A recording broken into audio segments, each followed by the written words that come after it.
Makes my morning also.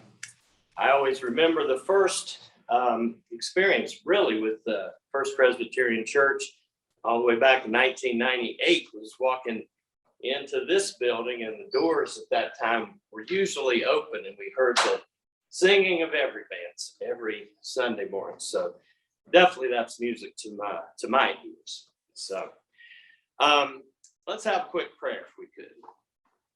Father God, may the words of my mouth and meditations of our hearts be acceptable in your sight this day, that we may serve you with how we live and how we go about your work. In Christ's name we pray. So it's great to see the enthusiasm, the ball caps, and lots of Braves fans in here. I guess that's a good thing. So when I was thinking of Dan Cagle's invitation, which, by the way, thank you so much, Dan, I started reflecting, on life experiences and what do I possibly have that's worthy in my life experiences to come in and talk about and share with you. So I ended up, after some pondering, deciding on the game of baseball because it was a significant part of my life in the first 25 years.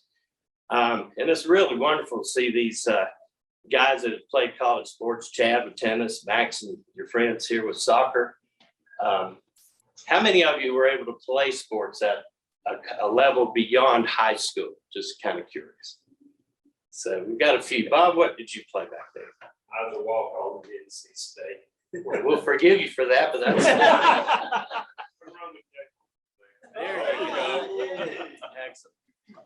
So yeah, as we go up the ranks, it seems like fewer and fewer people get that opportunity.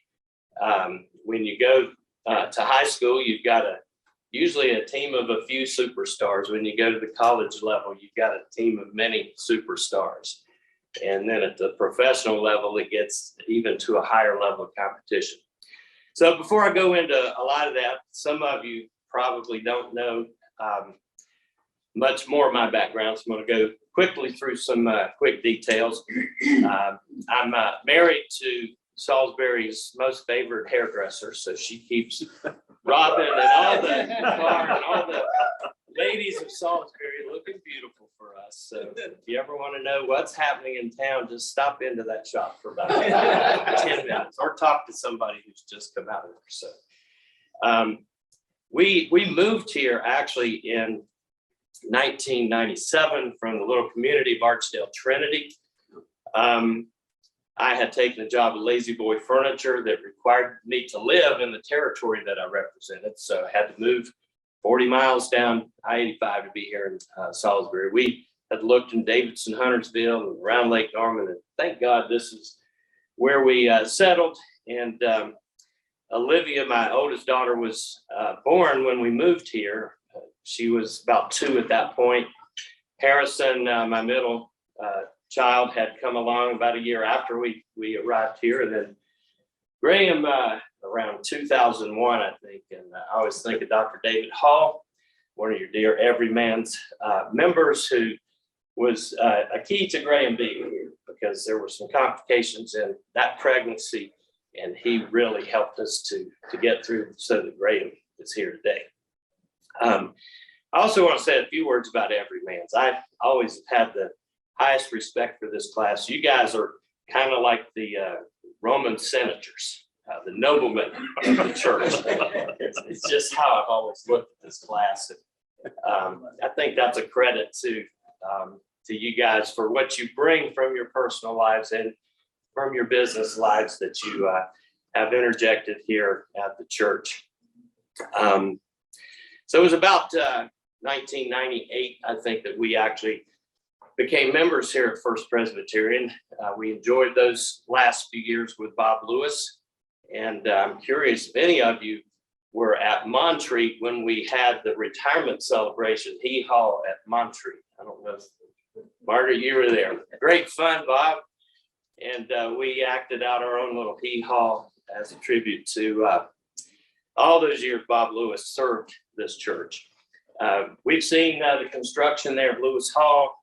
I was privileged to be involved in the beginning stages of the Life Center worship that we have in Lewis Hall now. Not sure that was ever the vision to have worship in that space, but it's turned out to be one of the primary uses among many others. So I'm happy to be part of that.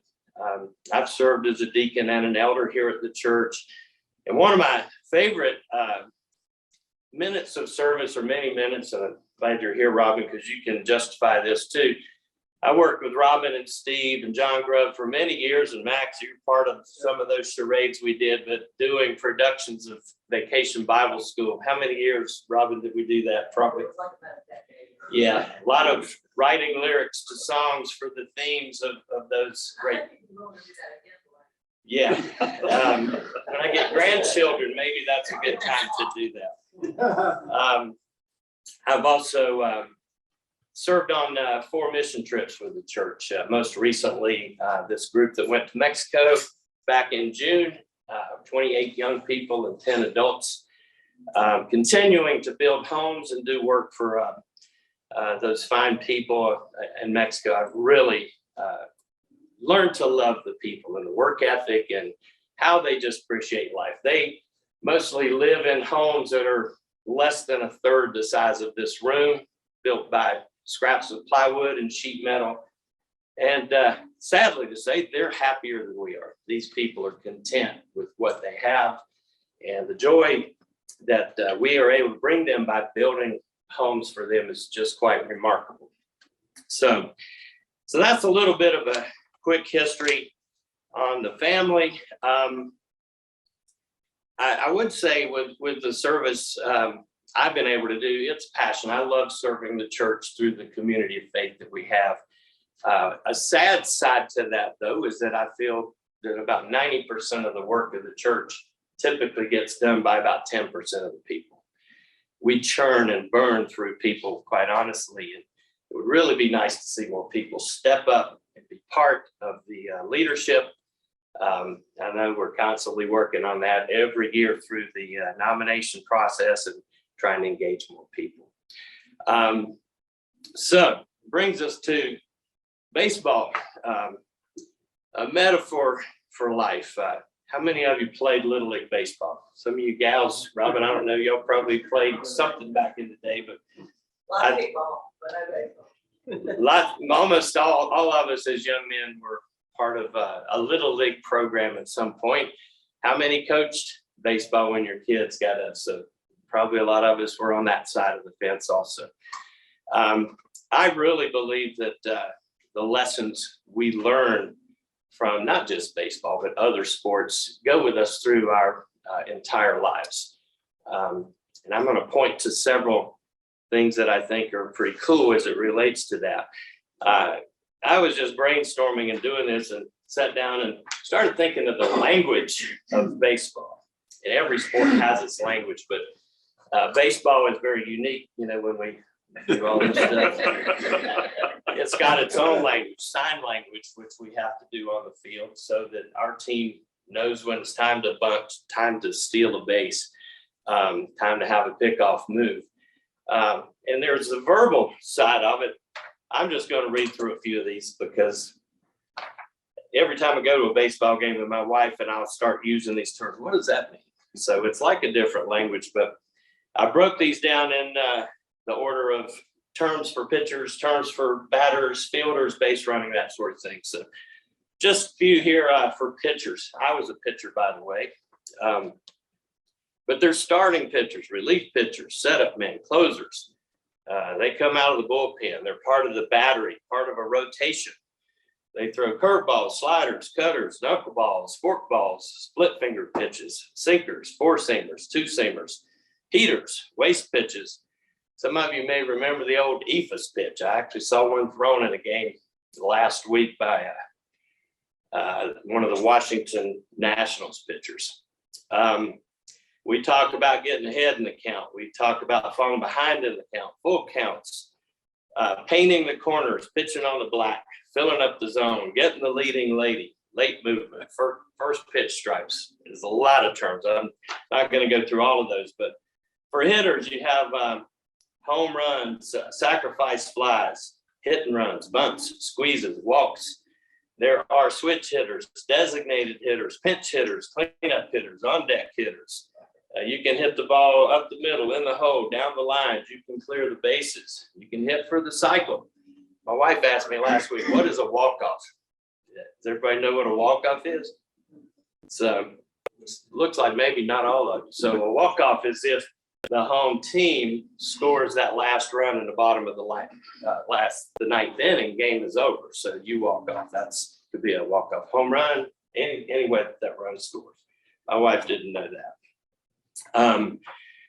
From the fielding perspective, you can call a fly ball. You can turn two. You can turn it over for the double play. You have, for us Carolina fans, remember the infield fly rule was a big deal with our team this year going through the playoffs, and the badly miscalled play that happened. Fielders can hit the cutoff men. They can have short hops. They can backhand, barehand, do jump throws. They can play in the hole. They can shade the line. They can shade the gap. They can block pitches. They can throw out runners.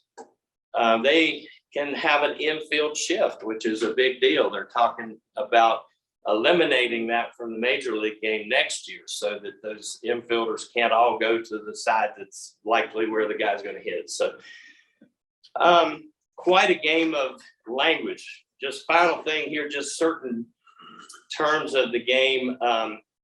As typically we hear broadcasters use these terms. When I think of the people involved, there are scouts, there are trainers, there are agents, there are owners, general managers, there are broadcasters, there's home team, visiting teams. There's the uni, that's the Braves uni there, short for uniform. There's caps, there's stirrups, there's cleats, there's jock straps, there's cups. Margaret, I know you know what those are. There are batter's boxes, backstops, coaches boxes, foul poles, on deck circles, on and on. It's just interesting when we think of the language that it takes to really describe the game of baseball. So I also, in preparing for this, had to dive back into a few of my old clippings. Had the pleasure to pitch in the College World Series in 1978. So I was actually the winning pitcher of a game against St. John's University, which was the first game a team from North Carolina had won at the College World Series since 1946. So a little bit of cool history there. Was fortunate to be drafted by the Houston Astros organization. So few old clippings and things there that there's another one from our old High Point newspaper. So, you guys probably have soccer clippings. Hold on to those. I'm hopeful that Graham someday, when I'm long gone from here, might want to sit down and read through some of these. Oh, wow. He was really something back then. So, that's the nostalgia of baseball. So again, when we think of baseball more as a metaphor for life, I start thinking of some of the language and some of the phrases that have just gone through. So I'm going to hit on a few of those, but also I think of the timing of this topic. We just had the All-Star game this week. Big event, home run derbies and all kinds of activities in Los Angeles. Today, by the way, is a big induction into the Hall of Fame day. So they have ceremonies. I think David Ortiz, Big Papi, and 14 others are going to be inducted into the Hall of Fame today. So when I think back about that journey from Little League to professional baseball, it really led me to a verse from Proverbs that says, train up a child in the way he should go. And even when he is old, he will not depart from it. So I think indeed many of these lessons from our days in sports go with us throughout our lives. Last weekend, I was able to gather with some of my college baseball teammates in the North Carolina mountains. We've done this for about 10 years now. And it's always such a wonderful thing to have those relationships. And you guys, I'm sure, will have those 30 years from now. You'll still be coming to every man's class. And that's a beautiful thing. But the stories that get told and retold and embellished and just get better every year are part of those relationships that you treasure and you hold on to. It's interesting that a lot of my teammates are now retired. And so some of the stories now have turned to their grandchildren. One of my teammates was telling me, I didn't even realize this, but his son played football at Michigan State. This particular guy, Jim Rouse, was a wide receiver for the football team at Chapel Hill and played baseball. So had two guys up there that were dual sport guys. You don't see that happen very much anymore. So anyway, I am completely fascinated by these lessons learned over the years. When we think of a baseball season is 162 games long. It starts in usually late April, and it goes through the end of October if those teams make it to the World Series. So that's more than twice as long as basketball, hockey, way longer than football. And here's one of the lessons that I think is important from that. It's definitely true that what happens at the beginning of a season may not have a lot of relevance at the end of the season. So think of that as that relates to life. Last year, Atlanta Braves, World Series champions.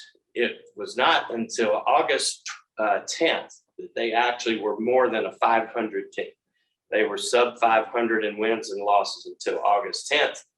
Made an amazing run to finish the season as World Series champions. And that's exactly how life is. It doesn't matter really where you come from, but it matters where you go. It matters how you finish, and hopefully that you finish in a positive direction. Another fact about baseball, and quite honestly, many other sports, but baseball in particular, even the very best achievers fail. It's a game of failure. So it's considered a pretty good batting average to be a 300 hitter, right? Guess what? Those 300 hitters fail 7 out of 10 times. They fail to get a hit. So that's a game of failure.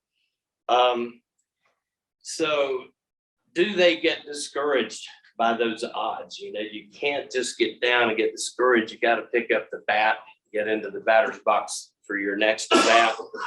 And they do, in fact, step up to that plate and swing again, knowing that what people are going to remember is their latest success. So they're always swinging for that next success. So you could make a strong argument that failure itself in life is the first step to our next success. We live our lives and through this journey trying to overcome those failures. Philippians 4:13, I can do all things through Christ who strengthens me. Believe it or not, there's a lot of baseball players who sign baseballs when they do autographs. They sign it with that verse. I always used to love the fact in baseball, there's an organization that's called Baseball Chapel. And so every Sunday, there's actually ministers who come into clubhouses, and this is in the minor leagues and the major leagues, and they have chapel services every Sunday. So that's, I'm not sure that exists in the other sports. It probably does at some level, but I love that about baseball.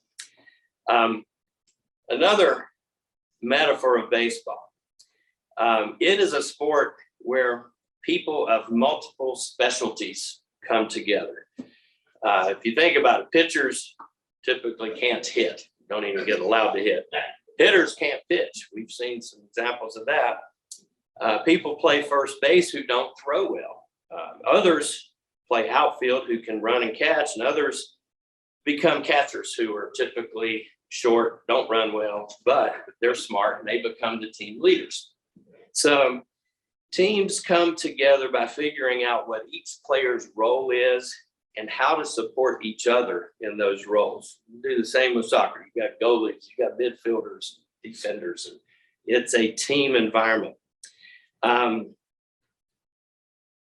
Philippians 2:3-5 says, do nothing from rivalry or conceit, but in humility count others more significant than yourselves. Let each of you look not only to his own interest, but also to the interests of others. That, to me, is in a nutshell what teams are all about. I also think this is true in our community of faith. We are called to be the body of Christ, so each of us are gifted in unique and different ways. We are the arms, the legs, the hands, and feet of Christ, coming together in that body to serve the church and to serve our community. Baseball is a game of just unlimited statistics and probabilities. It's overwhelming. Now they have this statistic called WAR, W-A-R, which is wins against replacements. So they're measuring guys against what their replacements could probably do if they were. It's crazy how they measure all this stuff. They will tell you in baseball that if I take my stretch, my time to the plate should be no more than 1.3 seconds. Otherwise, the guy's going to steal second base every time. They know it should take about 17 steps to run from home plate to first base if you're a right-handed hitter, 13 steps if you're a lefty. So it's unbelievable how many statistics and probabilities fall into the game of baseball. Any of you see the movie Moneyball, one of many great baseball movies? Well, that's a true story that's told about Oakland A's general manager, Billy Beane, who basically took a roster of underpaid and probably under-talented players and led them through statistics and information to win 20 games in a row. That's still tied for third in the longest win streaks ever in baseball. So if we think of that 162 game season and 120 pitches on average thrown in each game, we probably think we've seen it all. These baseball statistics and probabilities pretty much tell us, oh, this is what's likely going to happen. However, baseball is full of statistical rarities and anomalies. So we think of a few of those, like a no-hitter. That's a very rare feat for a pitcher.